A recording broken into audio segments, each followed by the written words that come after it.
এক ধরনের সর্ষে ইলিশ খেতে খেতে যখন আপনারা টায়ার্ড হয়ে যাবেন, একটু ভিন্নতা আনার জন্য হলো কিন্তু বাসায় এইভাবে সর্ষে ইলিশ ট্রাই করতে পারেন।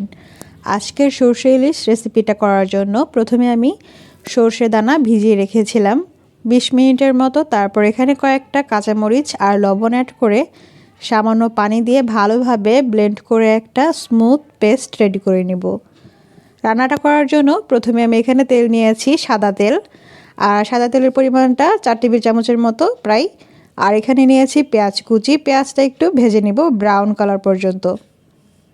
তারপর এখানে সামান্য হলুদ দিয়ে পানি অ্যাড করে দিব। তারপর একে একে সব মশলা অ্যাড করব।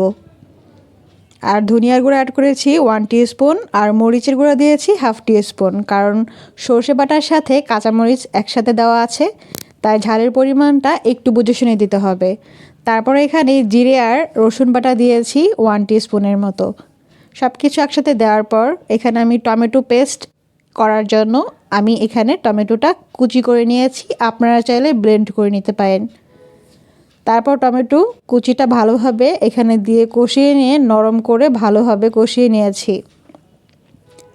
ব্লেন্ড করে রাখা সর্ষের পেস্টটা ভালোভাবে এখানে অ্যাড করে দিয়ে খুব ভালোভাবে কষিয়ে নিতে হবে।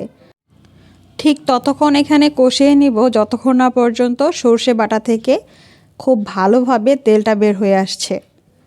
ঢাকনা দিয়ে ঢেকে কিছুক্ষণ এটাকে ঢেকে রান্না করব। তারপর ভালোভাবে কষিয়ে নেওয়ার পর এখান থেকে যখন তেলটা বের হবে এবং খুব ভালোভাবে কষে যাবে, তখন এখানে মাছটা অ্যাড করে দিতে হবে। যখন এখানে ফুটতে শুরু করেছে ওই পর্যায়ে আমি এখানে মাছটা অ্যাড করে দিচ্ছি।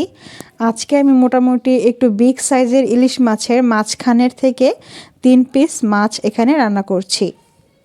আর মশলার কোয়ান্টিটিটাও কিন্তু সেই অনুযায়ী আজকে অ্যাড করেছি, তাই আপনাদের মাছের পরিমাণ বেশি হলে কোয়ান্টিটিগুলোও কিন্তু বাড়িয়ে দিতে হবে। এখানে আমি পানির পরিবর্তে ইউজ করেছি লিকুইড মিল্ক, আপনারা চাইলে গুঁড়া দুধ দিয়েও এটা করতে পারেন, সেক্ষেত্রে পানির সাথে মিক্সড করে নিতে হবে। এখানে এখন স্বাদের জন্য দিয়ে দিচ্ছি কয়েকটা কাঁচামরিচ আর 1/2 টিস্পুনের মতো চিনি। সব কিছু একসাথে ভালোভাবে দিয়ে এটাকে রান্না করে নিচ্ছি।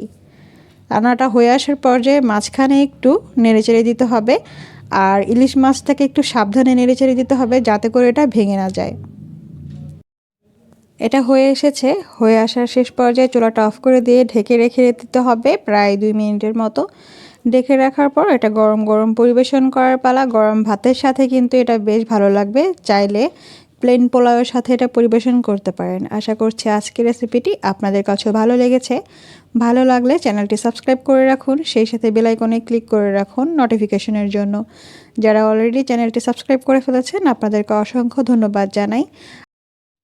কোনো কিছু কমেন্টস করার থাকলে আমাকে কমেন্টস করে জানাতে পারেন। আর আজকের রেসিপিটি কিন্তু একদম খুব শর্ট টাইমে তৈরি করা যায়, যে কেউ চাইলে খুব সহজেই তৈরি করতে পারবে।